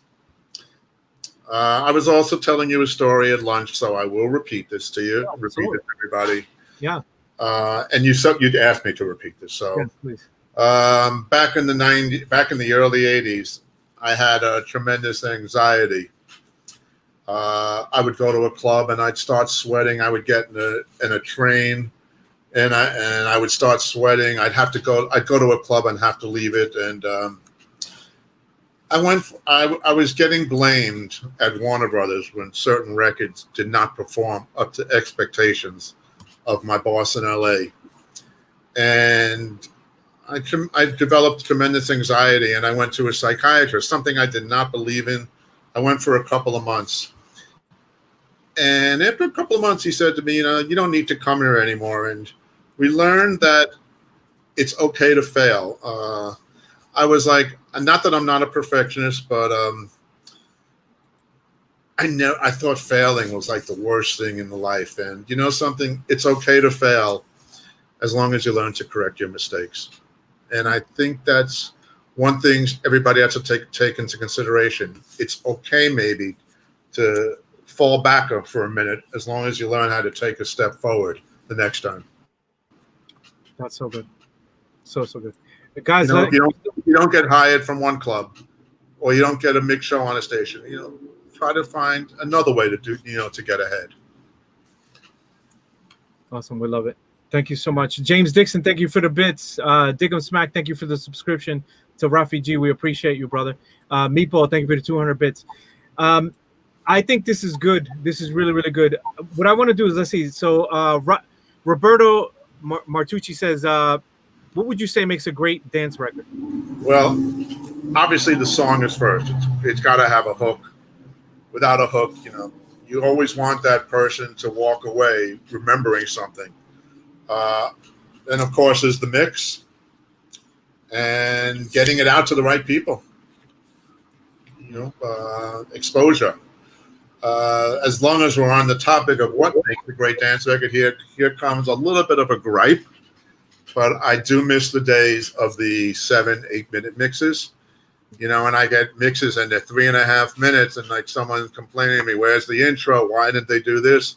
I'm not the A&R guy, but I do miss the day of the long mixes and the journey that a long extended mix would take you on. Whereas now, 3 minutes and the record's over. Well, this is what the people are doing these days. Yeah, I guess that's what people are doing. But it sure would be nice to have long extended mixes again. Got it. I know the attention span of some people these days, especially young kids, may not be the way it was when I grew up. Any of the guys that like the extended mixes in the chat, let us know. So, Bobby, in addition to that, I like that you don't get hung up on failure. You also transition really good. So, Bobby was someone who gave a lot of Billboard #1 records. You've done it for an extensive amount of people in the chat. If people don't know about this, you really research it because he's gotten a lot of #1 records. And now you've transitioned since Billboard's in transition. Tell us a little bit about what you're doing now. Well, I'm trying to assemble when this Billboard chart, obviously there's no clubs open, so they can't compile the chart. The chart is made up of top 25 lists from 118 DJs around the country. Obviously, there's no 118 DJs playing right now. Maybe in their bedroom they are, but not in a club. So the first 7 weeks when I was alone upstate New York, I said, what can I do? And I said, some of my email list is mix shows, but it could certainly improve. And I want to do something to keep me active. I don't want to, stay home all day and do absolutely nothing, or stay upstate, which was even a horror show. But so I started putting a mix show list together. I did a lot of research. I went on Instagram. I started looking up DJs, and most of the DJs had their email addresses on there. And I started looking at Twitch a lot and like finding DJs I never even heard of, but trying to find their email addresses. And look, not everybody takes calls. I love talking on the phone, but a lot of my work is email. But my list has expanded now to by 300-400 DJs in the last couple of months. And like I said, always looking for more. The more the merrier. And love, it's free music. Who wouldn't want free music? When people unsubscribe, I've had about, I think 9 people unsubscribe out of the 400 new DJs. I'm like, why would you unsubscribe to free music? Like, are you out of your mind? Yeah. I mean, it's not like I'm sending garbage. I'd want to get free marshmallows. Yeah. Literally. Literally. No, it's so true, right? With the caliber of artists and producers that you work with, yeah. But I'm fine. I'm obviously, I think the streams are going to continue even when clubs open. They seem to be a great avenue to expose music. And the best thing was if a DJ, unlike a club, if a DJ can actually tell you what he's playing. Mm. You know? So you love that when now playing on the bottom. You think that's a good? Well, or talking. There's a lot of DJs who like to talk. I mean, I freaking love Chris Cox's show. Chris Cox to me is like the man when it comes to this. His show is amazing. Dave Morales' show is great, but Chris loves telling stories, and he has his dog there, and Chris Cox's show is so on the money. I love it. I look forward to it. Sometimes late at night, but I look forward to it. Sometimes can go like 3 a.m, but he does a really great job. I give Chris a lot of credit. I only wish I had time to even explore more shows. So let's see. Andrew Heavener. So here's an issue these days. I do remixes, but nowhere to share them without them getting taken down so fast. Anyone else having this issue? That's something that's out of my control. I used to use SoundCloud. I still try to use SoundCloud, but generally within 5 minutes of me putting it up, most of the time it's taken down. I use Dropbox. I use Hightail. Facebook, I have no idea what they take down. I rarely ever put up a mix on Facebook or on Twitter or anything like that. So I really am not the judge to give you an answer on that. Koba, you might be better off than me. Yeah, well, October 1st is going to be a big change on Facebook, so make sure you guys watch out. They're going to be taking everything down. In fact, as we announced it last week, shout out to Dig 'em Smack. He showed us and shared with us, like literally an hour after we got off, he got flagged for a bunch of them. So I'm not surprised. All the rules are going to change. I would recommend Twitch and Mixcloud. We'll get into more stuff. Watch our streaming show tomorrow. We got Miss Ninja on, so make sure you watch at 1 p.m. Eastern Time, 10 a.m. Pacific. So shout out to Tony Moran, says Mixcloud works, and Podomatic. I don't know Podomatic. Yeah, I'm not familiar with that one either. That's a good one to research. Thank you for that, Tony. Okay, so Sean Foley asks, if it wasn't for if Bobby wasn't in music, what else would you do? Photography, Broadway critic? Question mark. Actually, none of the above. No? No. If I could, I would be an athlete. I would love to be a tennis player. I wish I had those kind of skills. Tennis is my love. I love basketball. I love baseball. I love sports. I wish I was an athlete or even a sports announcer. When I was a really young kid, I wanted to be a weatherman. I went to school to be a lawyer, but instead of graduating with a law degree, I got nothing to hide. It's so many years ago. I graduated with a degree in LSD. I did a lot of drugs when I went to school at the University of Buffalo. I learned what it was all about. Had a great time, except I went from an A- index to a C- and got on probation for bad grades. It was all about the drugs. Long time ago. Guys, if I don't understand why you would not want to contact this gentleman, Bobby at Bobby Show Promotions. Life's fun. It's supposed to be fun. I see so much negativity these days. It's just, something. Yes, we all have to deal with what we have to deal with, but look at the positive. Try to find any positives. There's so much negativity. It's just horrendous. So many people I know have so much going for them, and all they do is complain. It's like horrible. What I also like about Bobby is he's also calling people encouraging. So that's one of the things that I like. I've called him very frustrated a couple times, and he's always, been a good, positive reinforcement. You've always given me positive affirmations. Do you do that? Like, is that? I feel like you do that to everyone you're with. Like, do they call you and kind of when they're down, and what is your place in that? I don't know. Just try to be positive. Life is supposed to be fun and uplifting. Obviously, there's setbacks all the time, but with the good, with the bad, there's always good, and just try to make the good even a lot better than the bad. Put the bad behind you. Who wants to see a negative person? Be uplifting. Doesn't take much to be not. Doesn't take much to be nice. That's true. Another expression I learned. It doesn't take much to be nice, but it can. It doesn't cost much to be nice, but it can sure cost enough to not be nice. Scotty B says, "Oh, we need to hear today's weather forecast." Sunny and warm, and no clouds in the air. That's so funny. I know a lot of people who like that. Great Glenn Fry story. I'd worked with Glenn Fry. He's dead, so I can say the story. So somebody was talking to him. So what's it like in Denver? And Glenn Fry, I believe, I hope I don't get sued for this. I heard, now this is only a rumor, I heard Glenn Fry was like to indulge in some things. So I heard somebody once said, so what's it like life in Denver? And he said, it's full of snow.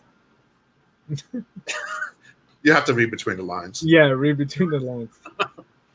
That's too funny. All right, let's see what else we got on here. Anybody have any questions? Make sure you hit us up with any questions for Bobby Shaw. I'm going to make sure to put all his things on here. I'm going to put all his socials. Just give me 1 second. We're going to email him at Bobby Shaw Promotions. Marshmallow, Katy Perry, Jason Derulo, Disclosure. I mean, if you're going to be on his email list, you're getting the new of the good Lucky stuff. guy. So keep telling you that. Yeah. So make sure we email him at Bobby Shaw Promotions. If you're on Instagram, I need you to follow him at Bobby Shaw Promotions on Instagram. And if you see him pop in your stream, make sure you shout him out. He's going to be Bobby Promo on Twitch. Thank you.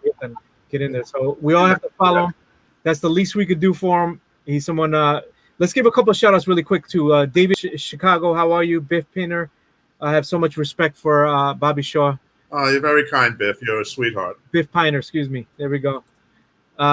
Here we go. Bobby, Victor Denaire. Bobby, any regrets on projects you turned down? Never. Never. That's it. Never. No, don't look back. Look ahead. That's it. All right. Can't cry over spilled milk. So true. All right. So here we go. Tweak Music Tips. Jack Sway. Big shout out to him. Love his channel. When I was a Bibble reporter for years, there's no one I looked forward to talking to more on Mondays than Bobby. His energy made my day. So look at that. Well, thank you. Thank you. I'm blushing. Thank you. Awesome. Let's see. This pandemic situation. I love talking to people. I mean, I wish communication now. There were so many people who are so difficult. You know, I'm calling DJs the first week of the pandemic. Where the fuck are you? You're not allowed out of your house. How could you not be answering your phone? But some people just don't want to talk. Maybe it's me. I don't know. It is what it is. But, you know, in my mind, communication will only help you further yourself in the business. You know, you sit in the background. Why hinder yourself? Talk to people. You know, you never know who you're going to talk to next who could make an effect on your life. That's a great.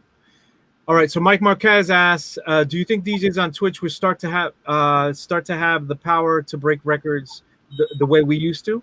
And if we do so, do you think labels will be more welcoming to streaming DJs instead of the big clubs? This is a good question. I actually wonder what you think about that, Bobby. Well, first of all, I think it depends upon your Twitch audience and your hour that you're on. But to take it even a step further, and I don't know the answer to this, but if I was a radio music programmer or music director or programmer, I'd be looking at Twitch to find records. Yeah, that's awesome.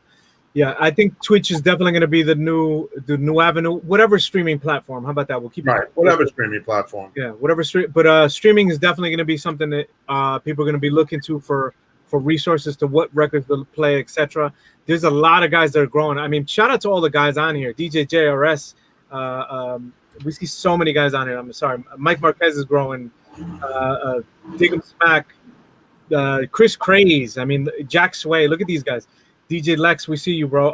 Strobe, like all these channels are growing. Lookout, we see you. Rafi G, all these guys on here, they're like, I'm watching their channels and they're growing so much. And it's so cool because, you know, I'm watching their audience grow. I'm watching their influence grow. Pulse 77, we see you, brother. Mick Twizzle, what's up? Nixon in the mix. I mean, we're watching all these guys on here and I'm going at things every Meatball, I see you. And what's cool is their channels are growing, their engagement's growing. I don't know, man. It's crazy. You know, this weekend we got Miss Ninja. I want you to check her out, Bobby. I'm going to link you up with her. I go on her channel and she's got 140 to 200 people on all the time. I literally was on 7 in the morning the other day and she's in the West Coast. So she wasn't even done. And she was in the 150. I'm like 7 in the morning on a Sunday. I'm like, you know, who's up Labor Day weekend? Believe me, I used to be up a lot at 7 in the morning on a Sunday. Yeah, but not going to sleep yet. No, I'm not going to sleep. No. Yeah, so big shout out to Damien Chicago. We see you guys, man. Thank you guys so much. Here we go. Tears of Technology. What's up, brother? We see you. So it's so great to see you guys on Pixel Pusher. And we see you guys, just pushing and your audience growing. Rod Carrillo, shout out to him, man. Big shout out to him. Rod's streaming channel. Shout out to them. Dance music label. They've grown exponentially. We see what they're doing on YouTube, and I'm sure they're on Twitch as well. But I know that a lot their main platform was Twitch because they worked out a deal. YouTube. I know they worked out a deal with them. Shout out to them. And Rod's an innovator. Shout out to him, Rafi Rosario, Eddie Amador, Terry B, all the people that work with dance music label. Shout out to them. So we definitely see this growing.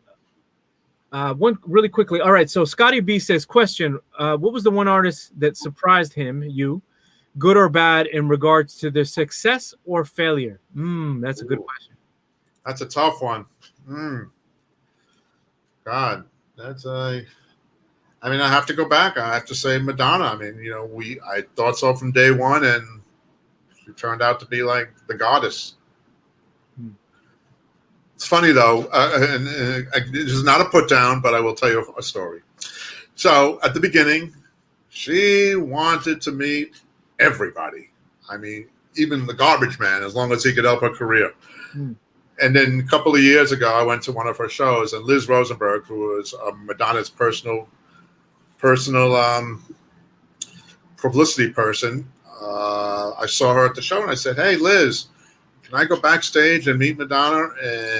And this is not a knock on Madonna. She said, "Bobby," because she puts out an amazing show, and her energy is crazy. She said, she doesn't see anybody anymore backstage. I'm just saying, damn, I remember when she wanted to meet everybody.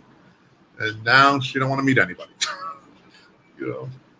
But to answer your question, from the first time I saw Madonna, I thought I saw success written all over the place, and there you go. As far as failures go, I can't really specify any failure per se, but I will say I've seen a lot of careers ruined by drugs.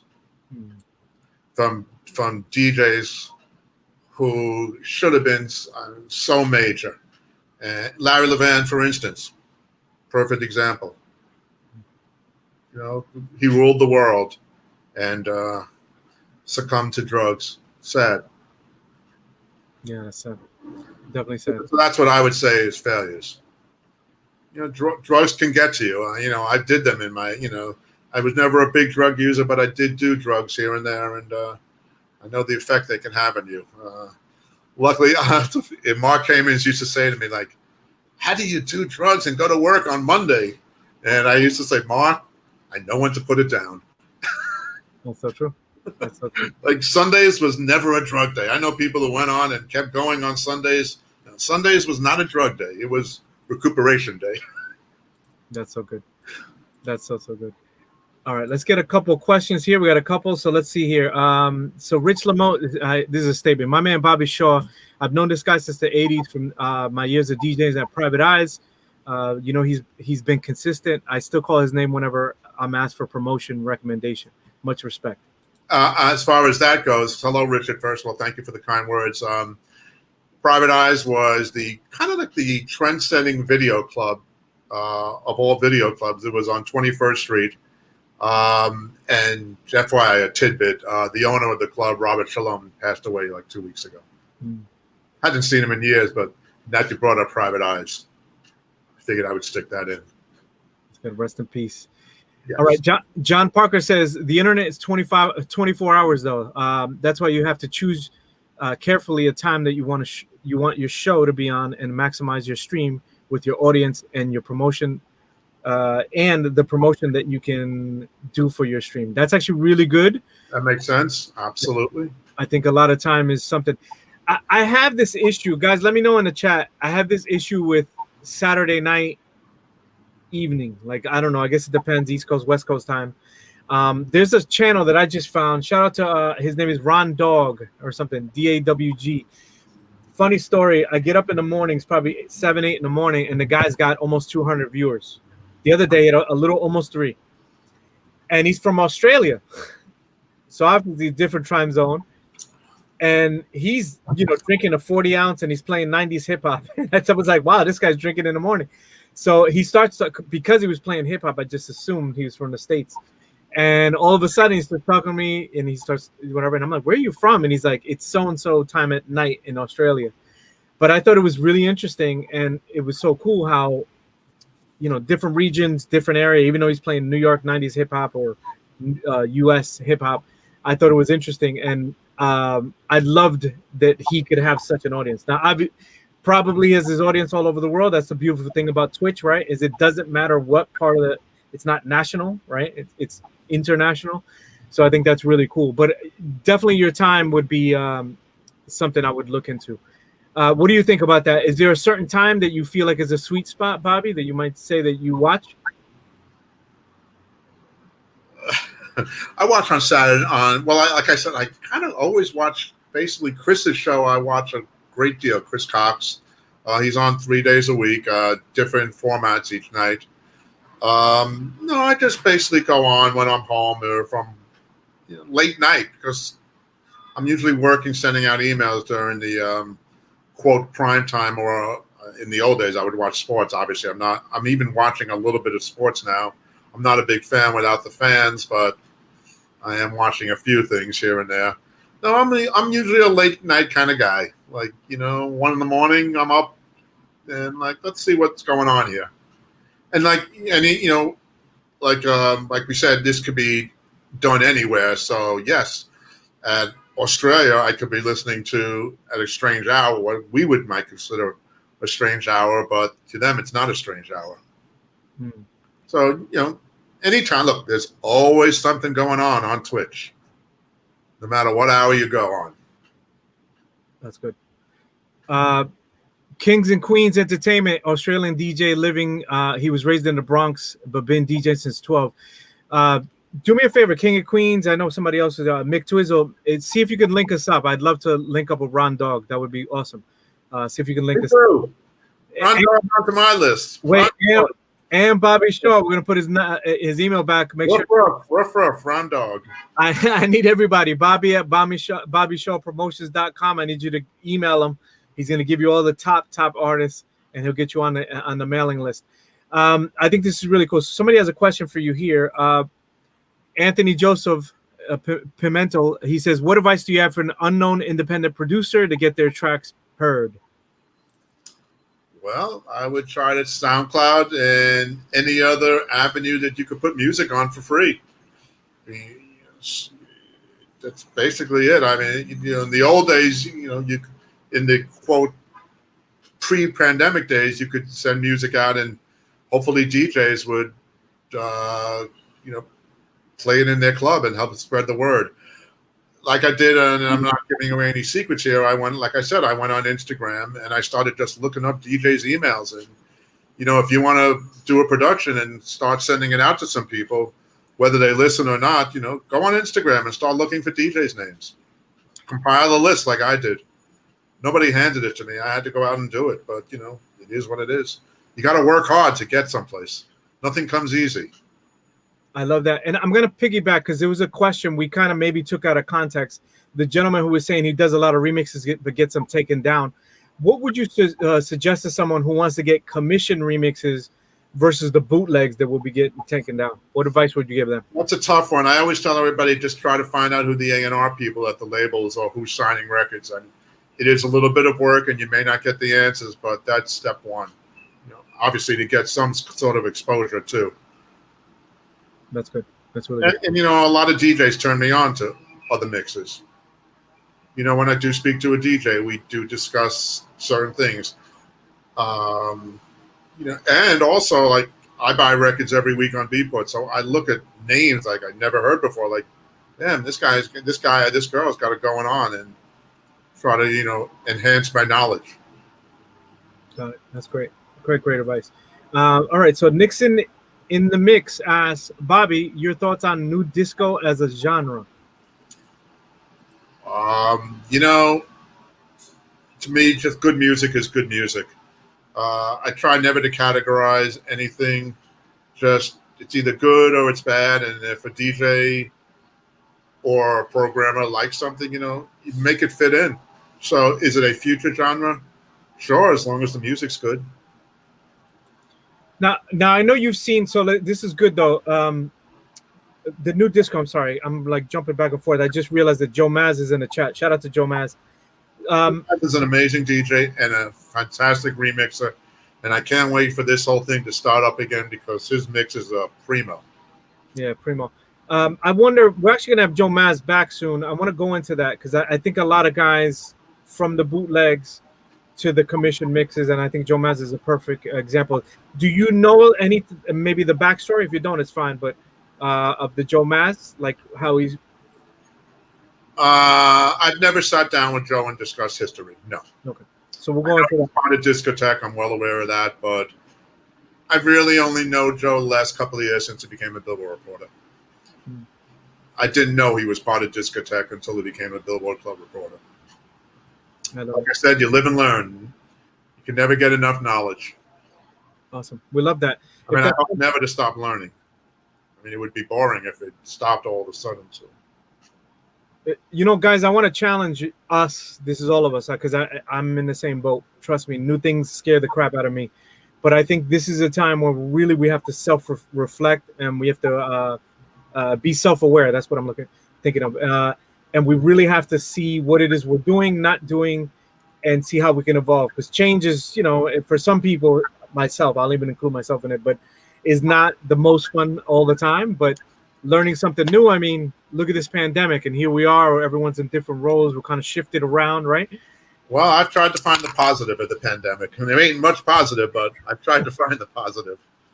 Yeah, absolutely. I mean, this is amazing. I can't believe I'm doing this. And I have to say I was a little nervous at the beginning. I've never talked into a computer like this before, but this is like so much fun. It's on. Now I know why Dave Morales kept doing it. This is fun. This is like amazing. Just so you guys know, I'm gonna. Bobby's show is the one that ended up at many shows, but David Morales happened to the Bobby show. Let's just leave it there. But and this is one of the things we're really fortunate is to have friends like Bobby and people that have so much good positive energy, evolve, great can give great advice, and like I said, we had a great lunch last week. I thought was really cool. And besides the back history and stuff like that, I thought was really cool is just the energy that he has, the positivity, how much he loves it. But I think I'm going to tell you, Bobby, one of your many superpowers is your ability. When you say you're going to do something, you get it done. Because that's the big deal. And I think I want you to speak to people about this. When you say you give your word. Follow-up is so important. I mean, you're only as good as your word. I mean, if you say you're going to do something, do it. It doesn't really take a rocket scientist to figure that out. Absolutely. Reliability will get you far. That's awesome. So will truthfulness. Absolutely. All right, so John Parker, try different times to see if you can get more of an audience, a great group of possible listeners, and ask them what time in your time zone would they be most likely to listen. It's all trial and error. That's actually really good. That's great advice. John Parker's, that's another. We've had him on many times. We got to have him back. I wish I knew John Parker even better than I know him because I think he is always so sound advice. I love his energy. Absolutely. Very positive. Loves to help people. I mean, I think you two are one and the same in that sense, where you're both very helpful and a wealth of knowledge. I mean, you guys have a ton of years in the game, so I love it. So shout out to John Parker. Thank you. Let's see, Tony Moran. This is a good one. Tony Moran, who's a great remixer and producer and artist. Submit previous remixes to provide examples. That's cool. When you interact with the A&Rs, I'm assuming. Let's see. There's too many specific genres out there for music now. Yeah. Like I said, I always say good or bad. Music's either good or it's bad. Good or bad. We love it. Yeah, I love that. 916 Junglist. Shout out to him. We did a show with him. We're actually going to put a highlight on there. Very intelligent guy, been in radio, extensive guy, and he showed us our analytics on our show and how it's growing. And he's someone to watch out for. Make sure you watch his show. But he says you're only as good as your word. Absolutely. Thank you, brother. That's the truth. J1 follow up is huge. Huge. Let's see. honestly, follow-up is a great business practice. The only way to be. John Parker's love you, Bobby Shaw. We love that. Back at you, sister. Kings and Queens Entertainment. We love them, Canada. Big shout out to them. Make sure you follow them. I believe Twitch has opened the doors for myself and my wife. It's taken a lot of dedications and failures to get where we are now and still learning. Big shout out to them. They do a great stream. We love what they do. Very positive. The chat is interactive. Thank you so much, guys, for what you do. I'd love to put the King and Queens on my email list, so please forward me your info. Thank you. Make sure you hit them up. We got everybody on here. I need you, Bobby at Bobby Show. King and Queens.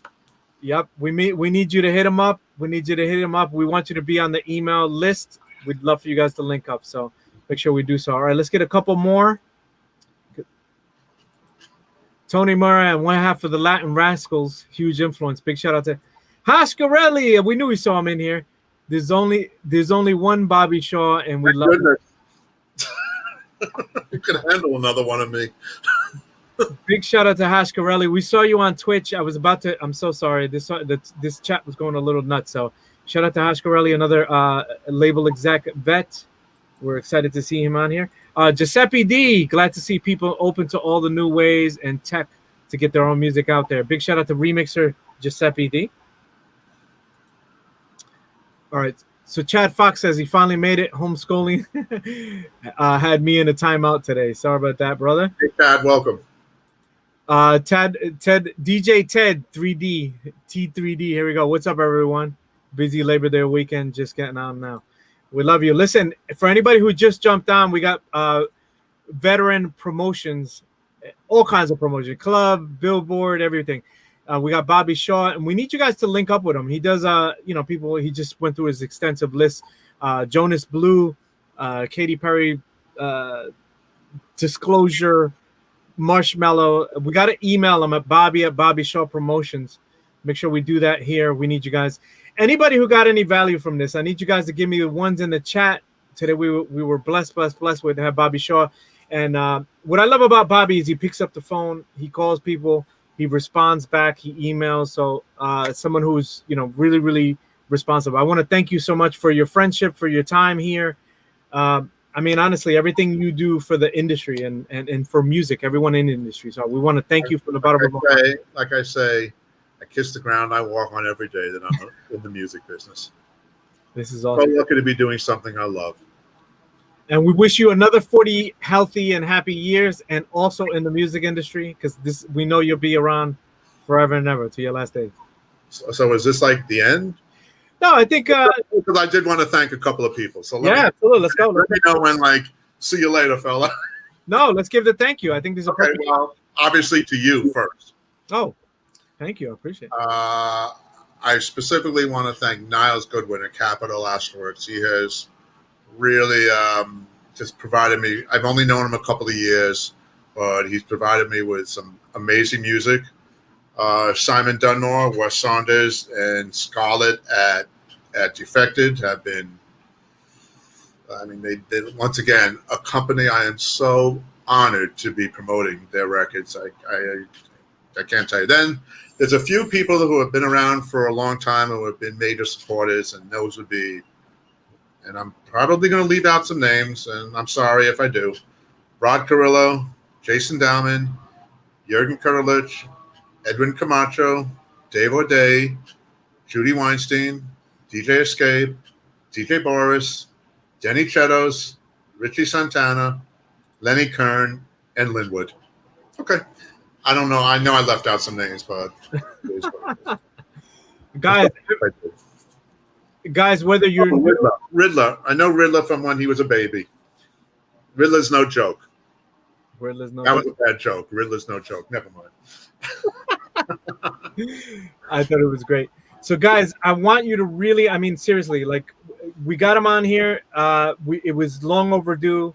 His story, I mean, we only gave the cliff notes. Let's be honest. It was literally the cliff notes of the 40 years and over 40 years in the music business.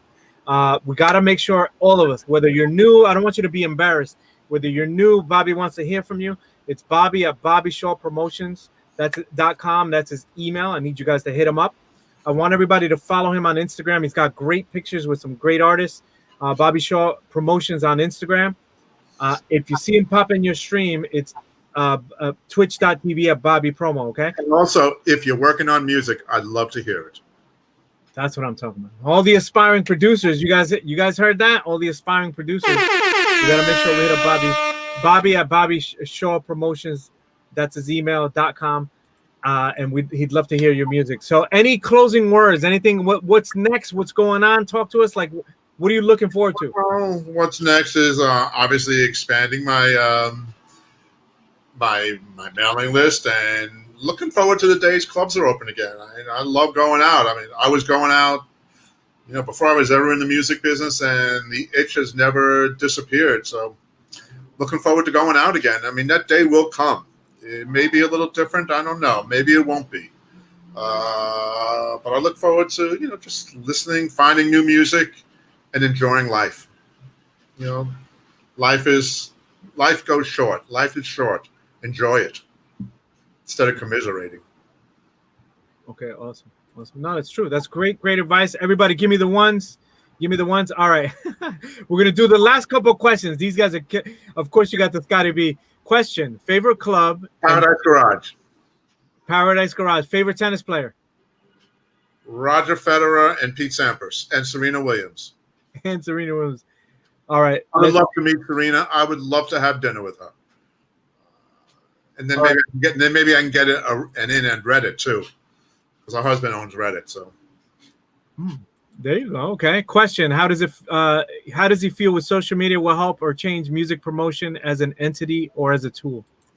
I wish there was more positive things on social media. There's so much negativity, but if you come out positive, of course it can help. By the way, I just saw Tony Richard on there. Tell him happy 17-year anniversary, him and his other half. That's awesome. Tony Richard. What else we got on here? Somebody was bringing. Oh yeah, social media can be great. Unfortunately, so much negativity, but look for the positive, not the negative. Absolutely. J1, does Bobby Shaw provide an a cappella or instrumental along with the original version? Depends upon the record label. Yeah. I love that. Okay, cool. Guys, I hope you got your value on here. We had the great Bobby Shaw. I love making him blush. This guy's solo. He's like, yeah, I kind of introduced Madonna to Jelly Bean Bananas. Kind of, you know what I mean? And then you think of all the great records that came from that. So he's introduced. So as he's being humble, he's introduced people to their first wives, their second wives, and I'm sure he's still introduced people to their future wives. So shout out to Bobby Shaw, our partner, right? That's being me. Just being him. Everybody, make sure we give us the ones. Make sure we give them the ones. Also, I love you, and I thank you and the people that I thank. But really, if it wasn't for the DJs, we would not be doing this show right now. At least I wouldn't be. So thank you, all the DJs around the entire world, all the years, and I only look forward to tomorrow's music. That's awesome. Big shout out to all the DJs in the chat. We see you, Little Fever, with 100 bits. Thank you so much. Everybody in here with the shares, the bits, the hosts. We appreciate you. Facebook, we appreciate you all. Guys, I can't tell you how dope it is to have Bobby Shaw on here. I'm glad everybody came on and interacted. I see so many label people in here. Thank you so much. Shout out to Gladys and all the label people, Mike McDavid and Escape and Hashkarelli and Carrie Vance was on here. I mean, come on, we got Carrie Vance out. That's great. John Parker, Scotty B, all the other execs that I missed. I'm so sorry. We're gonna try to think of them all, but thank you so much, everybody. Guys, I need you guys to make sure you tune in. Make sure you follow him. Let's do the email one more time because we gotta make sure everybody's on here. Bobby at BobbyShawPromotions.com. Make sure we go there. I'm gonna leave it up here. Tomorrow we got DJ Miss Ninja. Don't forget Miss Ninja. She's killing it in the Twitch game. I'm gonna link you up with her, Bobby, because she's killing it. And she's gonna be on our streaming show with DJ Experts and Mike West. That's 1 p.m. Eastern Time, 10 a.m. Pacific. And if you're in Europe, it's 7 p.m. Central European Standard Time, so 7 p.m. in Europe. Make sure you check us out. Friday we got DJ DeVille. DJ State of the Union.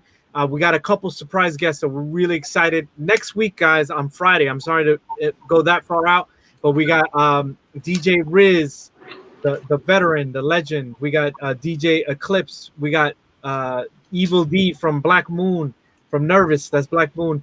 And we got Tony Touch. And we even got a surprise a guest for that one. So that's going to be next Friday. But if you guys haven't already subscribed to our channel, make sure you do too on Twitch. It's Tweak Music Tips on Twitch. Let me see if I can find this thing here. Twitch.